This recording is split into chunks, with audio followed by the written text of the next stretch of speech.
Bonjour Pierre Menton, comment allez-vous? Ça va, merci beaucoup, merci. Merci d'accepter cette interview. Vous avez écrit un livre sur le sel, un tueur caché. Vous êtes chercheur à l'Institut national de la santé et de la recherche médicale. Et aujourd'hui, j'aimerais m'entretenir avec vous sur le sel et ce que vous avez découvert lors de vos recherches, en fait, sur les méfaits du sel. Racontez-nous tout. Oula, c'est une longue histoire, hein. Les méfaits du sel sur la santé sont connus depuis maintenant très longtemps. En fait, il faut savoir que déjà à la fin du 19e siècle, des médecins allemands avaient repéré qu'une consommation excessive de sel pouvait provoquer des dégâts sur la santé et en particulier des atteintes rénales avec des pathologies comme par exemple l'hypertension.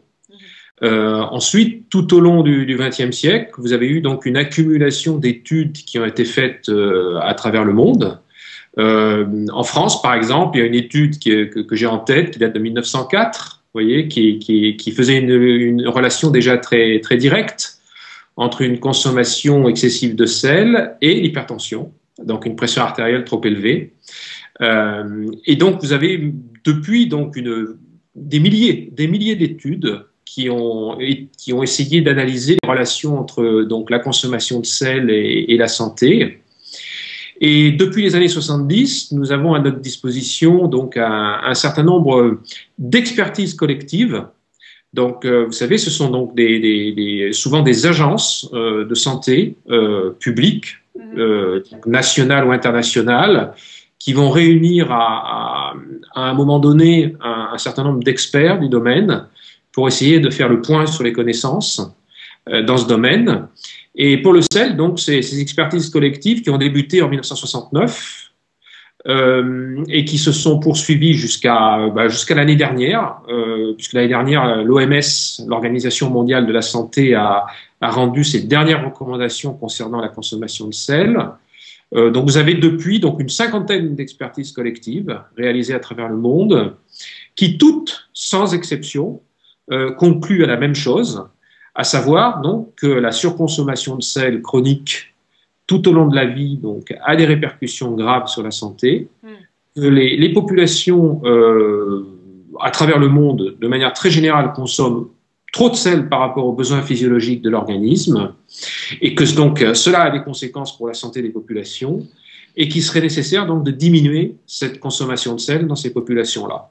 Donc, si vous voulez, enfin moi, personnellement, et quelques collègues à moi, depuis les années 2000, où nous essayons effectivement de transmettre ce message un petit peu en dehors du laboratoire, on ne découvre rien à ce niveau-là, hein. C'est-à-dire que donc nous participons, comme d'autres équipes à travers le monde, aux recherches permettant de préciser ces relations entre la consommation de sel et la santé. Mais fondamentalement, si vous voulez, le fait que l'excès de sel soit nocif à la santé, c'est quelque chose qui est connu donc depuis maintenant donc très longtemps. Ce qui est étonnant, c'est que nous en soyons encore au même point, c'est-à-dire toujours face à une surconsommation de sel, sans vraiment une volonté affichée, si vous voulez, d'essayer de remédier à ce problème. Oui, mais c'est ça qui est absolument hallucinant quand même, parce que déjà d'une, on est accro au sel quand même, il faut bien le dire, et de deux, on en est toujours au même point, et par contre, il y a des pays apparemment comme la Finlande qui auraient réduit leur consommation de sel, et il y aurait eu un véritable impact sur le nombre de personnes tuées, parce que tous les jours, en fait, le sel tue plus de personnes, c'est ça que les accidents de voiture. Oui, alors, dans ce que vous avez dit, déjà, là, on est accro au sel. On va dire oui et non. C'est important d'insister sur ce point parce que ce qu'il faut savoir, c'est que l'appétence pour le sel, le goût pour le sel, est quelque chose d'acquis. Ce n'est pas un goût inné, comme par exemple peut l'être le goût sucré. Le goût sucré est un goût inné qui se manifeste chez le jeune enfant dès qu'il naît. Ce n'est pas le cas pour le goût salé, qui est une appétence qui s'acquiert à la suite d'une alimentation salée, hein. Il faut savoir donc que l'espèce humaine est la seule espèce de mammifère qui consomme donc des aliments avec du sel ajouté. Donc, les aliments contiennent naturellement de faibles quantités de sel. Donc, c'est vrai de tous les aliments que l'on trouve naturellement dans la nature. Légumes, fruits, viande, poissons, lait, œufs, tout ce que vous voulez. Vous avez des petites quantités de sel naturellement présentes dans ces aliments. Et pour quelqu'un qui se nourrit normalement, si vous voulez, qui ne consommerait que ces aliments naturels, ce qui est le cas de toutes les espèces de mammifères, y compris l'espèce humaine jusqu'à il y a 10 000 ans, ça représente à peu près 1 à 2 grammes de sel d'apport journalier pour un adulte. Hein. Et ça, ce sont nos besoins. On a besoin de 2 grammes normalement par jour, mais on en vient à en prendre des kilos tous les ans. Voilà, ça c'est les besoins physiologiques de l'organisme et ça correspond effectivement au sel qui est naturellement présent dans les aliments.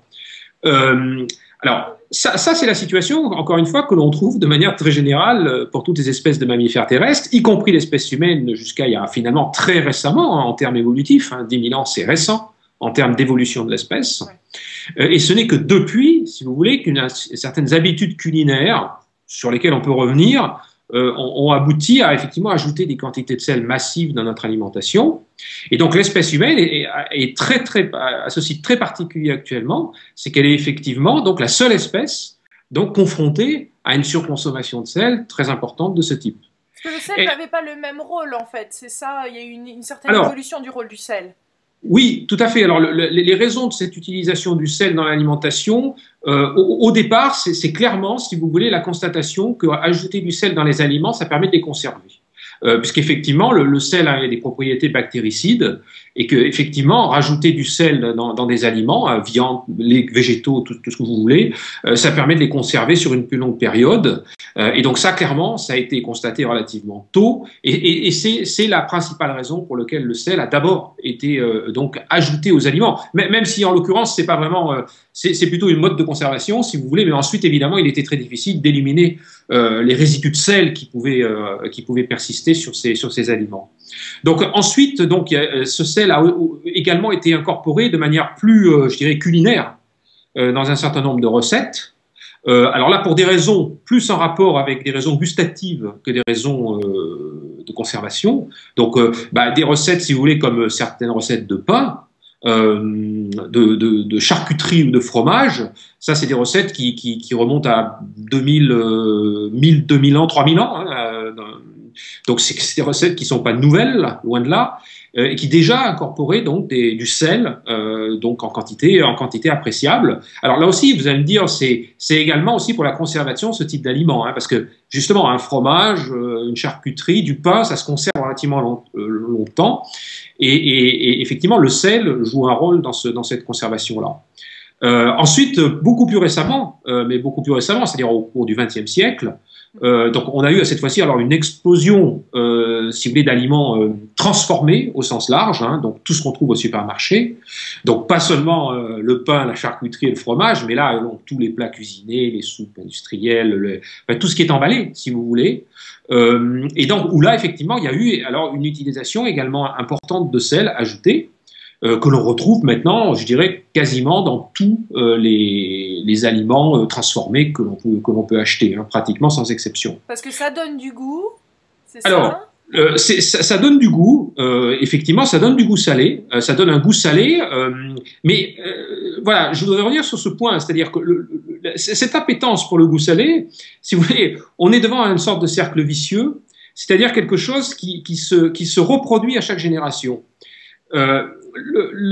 Comme les populations humaines de chasseurs-cueilleurs qui ont été étudiées au cours du XXe siècle, donc qui ont encore un mode de vie, si vous voulez, qui correspondait au mode de vie de l'espèce humaine avant le développement de l'élevage et de l'agriculture, on constate que ces populations-là consomment très très peu de sel, puisqu'ils ne rajoutent pas de sel dans leur alimentation, ils consomment des aliments naturellement présents trouvés dans la nature par la chasse ou la cueillette, et comme ces aliments contiennent très peu de sel, ils consomment très peu de sel.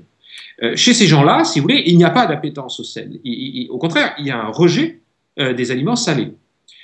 C'est également le cas pour des jeunes enfants, si vous voulez. La surconsommation de sel, actuellement, dans nos sociétés, débute dès que le jeune enfant